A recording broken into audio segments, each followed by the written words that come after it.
अब जो है जो बड़े बुजुर्ग होंगे उनका ऐसा ही सत्यानाश होगा, और जो जवान होंगे वो ऐसे ही शोषण करेंगे।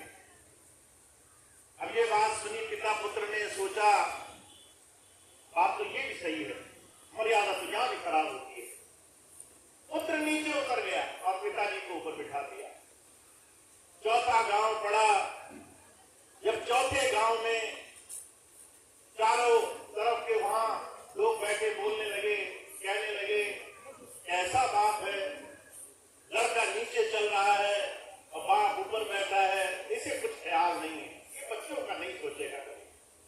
अब पिताजी को बड़ी चिंता हुई, अब क्या किया जाए। पैदल चल रहे थे तो परेशानी, दोनों बैठे तो परेशानी, दोनों बदल बदल के बैठे तो परेशानी, अब क्या विकल्प रह गया। तो जो कहा करते थे, दोनों ने एक लाठी ली और गधे को उल्टा लटका लिया, गधे को कंधे पर लाद लिया, कहने लगे इससे ज्यादा कोई बेहतर विकल्प नहीं हो सकता है। दोनों कंधे पर लाद कर गधे को ले जा रहे थे। अंधेरा पड़ा, गड्ढे में गिर गए। महाराज जी कहा करते थे इस कहानी का आशय सिर्फ जरा छोटा सा है। तुम संसार को सुनोगे, संसार की बातों की पीड़ा मन में महसूस करोगे, लोगों के कहे अनुसार अपने जीवन के निर्णय बदलोगे तो एक दिन खड्डे में गिर जाओगे जाकर के, जीवन अंत हो जाएगा, मूर्खता के काम करने लगोगे, जीवन का कोई सहारा नहीं बनेगा।